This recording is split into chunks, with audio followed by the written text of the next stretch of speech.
Hey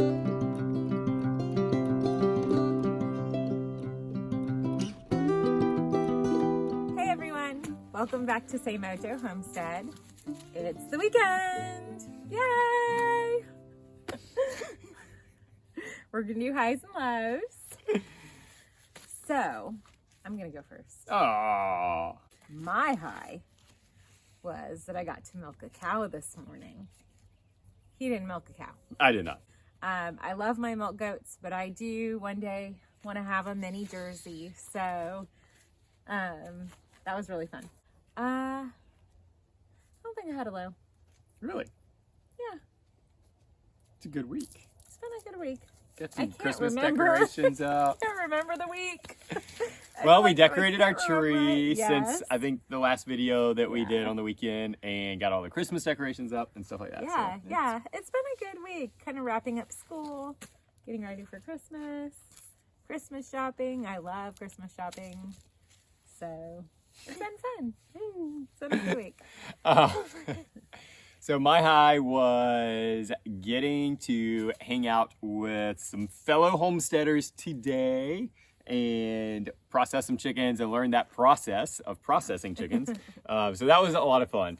Dirty work, but it was fun. I think that I feel comfortable doing that. Yeah. So it was probably not something that we hard. will be adding in Yes, the future. which I'm really excited about because I think I've said it before, but that's like the one thing I feel like we spend so much money on with our grocery budget. Yeah. That we haven't replaced. And so every time I buy a chicken, I'm like, ooh.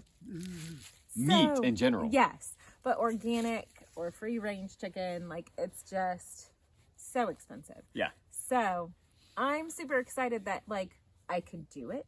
I could handle it. I only did part of the work. I didn't do the I was impressed. the You did the cleaning out of the cavity. Yeah. That's the part I was like, I'm not doing that. But to me, it's So not we make a very good team. different. Yeah, it's not very different than when you're in the kitchen and you're working with me. Yeah, I got some game time with the girls, which was a lot of fun. When they're in dance, I don't get that much free time with them, so that was a lot of fun. That'd be another high. But yeah, low. I don't think I had one. Really, Just a good week. yeah, it really was. Yeah. So. But talking about the whole chickens and experience today, milking a cow, all of that stuff, that's kind of what we wanted to do a video on today. Sort of a follow-up, I guess, or part 2 of community, which is what we talked about last week. But this one I think will probably be, depending on where you are in, the process or whatever, probably a little bit more informative, how-to type thing, but still conversational. So. Mm-hmm. So I think one thing that's really important when we first started doing our videos, we really wanted to emphasize the fact that you can homestead wherever you are. Yeah. And this kind of goes back to that. If you have a small piece of property, that should not stop you from homesteading. And so on whatever scale you want. On whatever scale you want. There are some things that you have to do, which is what we're going to talk about today. Yeah, yeah. So if you have a small backyard, we can talk about gardening first. You can do vertical gardening. The green stalk is amazing. You can get a lot out of a couple green stalks. Yeah. Using that vertical space is really important, and you can do a lot. And doing square foot gardening, you can do a lot in a square foot garden, raised bed, with a little bit of space. So.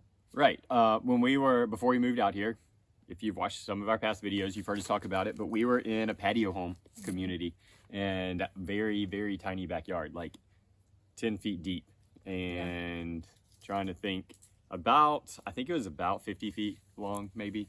But we did square foot gardening there, and we're able to not supply a year's supply, but gave us fresh food when it was coming in.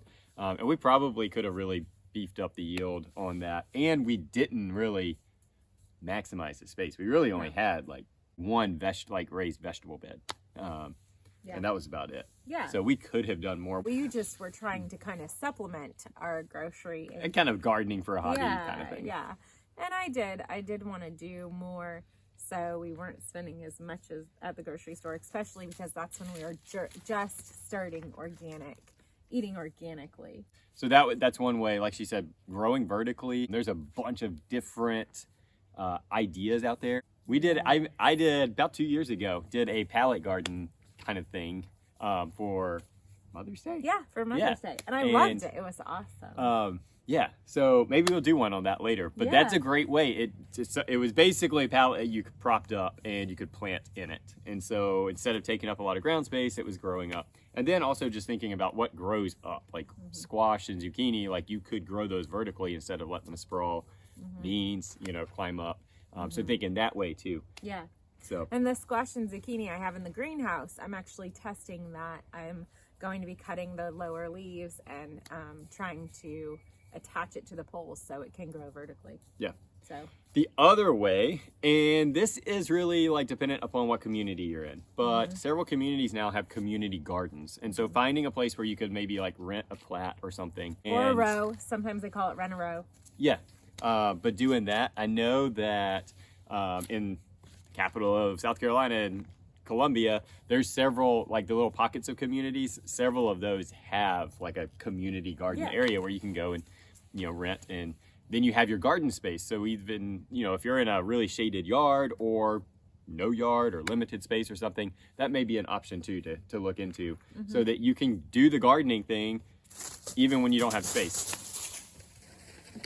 Oh, our cat was coming to see us and the dogs. Always excitement. Yes. Scared him away. Dogs don't like the cat. Well, yeah. And speaking of animals, that's what we're going to talk about next. Yeah. So even when you are in a neighborhood, there's still options if you want to do the animal thing. Yeah.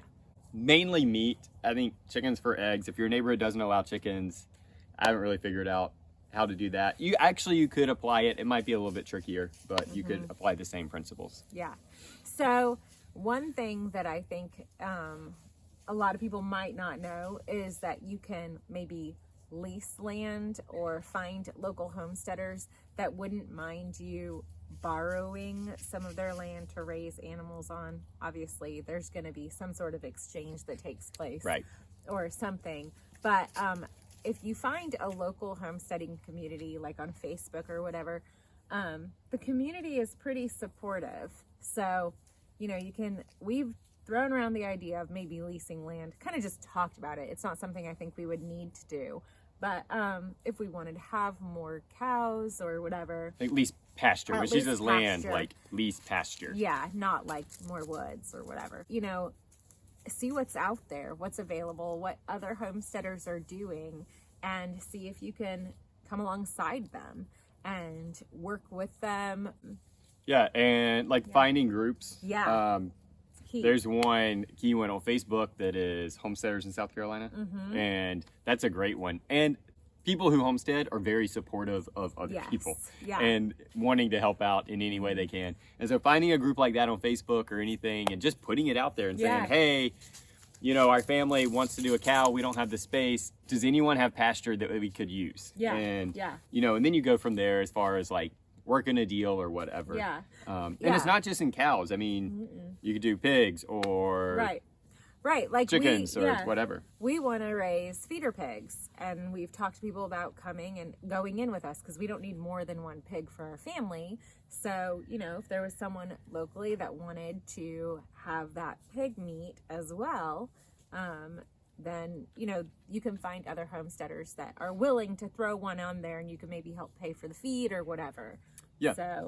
So yeah, and this is not talking about like buying the meat from them, but actually buying the animal and then taking on some responsibility is generally what is expected. Right. And so even, like if you live in the city, then this may be a good option for you if you're wanting to raise your own meat so you know what it's being fed, where it's coming from and all of that.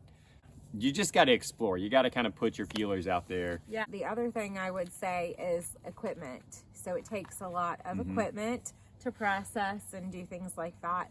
And again, that's where connecting with the community really comes in handy because like we were processing chickens today. We don't have any of that equipment, but there are local homesteaders that have the equipment and would let us borrow it. Or we actually had that conversation with them today and they were like, if you could get your birds over here, more than welcome to process over here if you were wanting to do that.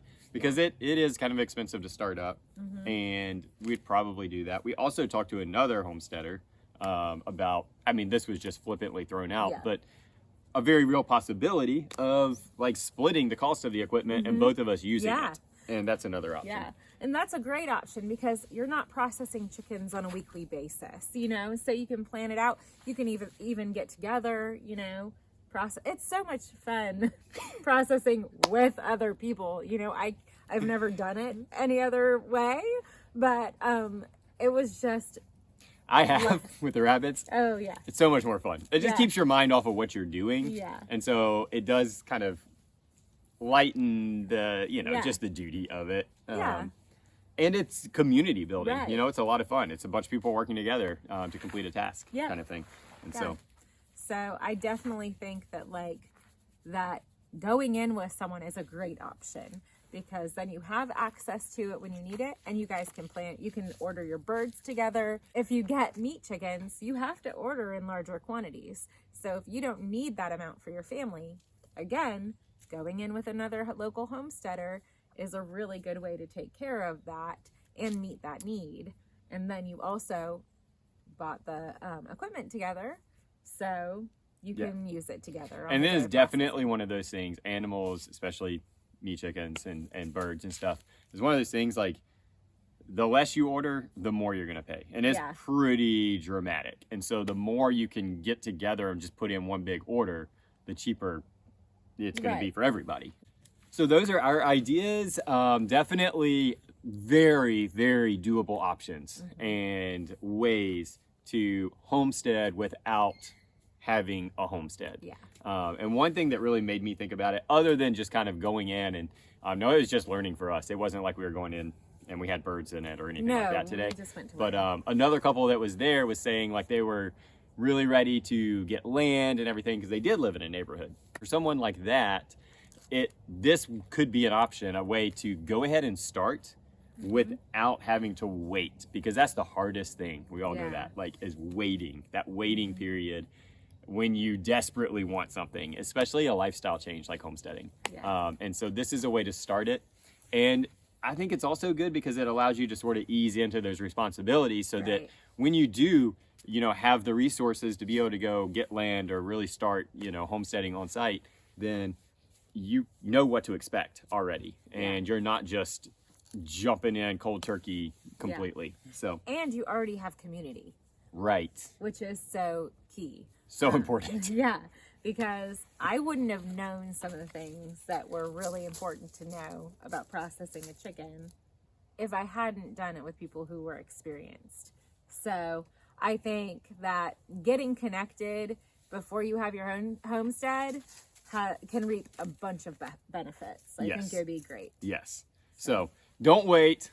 Go ahead and start now. Yeah. Do your research. Find those people around you that you can build relationship with and that you can go ahead and maybe start doing some of these things, implementing some of these things, because obviously we're doing it. We really do believe that kind of that homesteading lifestyle, just providing food for your family, is the healthiest way to live. And ultimately the way that just human beings were created to live, to be able to provide for ourselves and not have to rely 100% on others for all of our needs. So that being said, thank you guys, and go out, find those connections, make those connections, if for no other reason, just for community and relationship.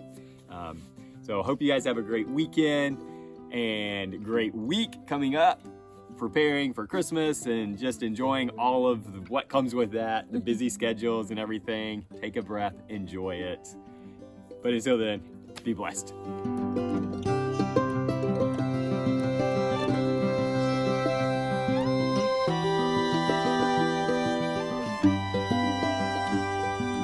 Thank you.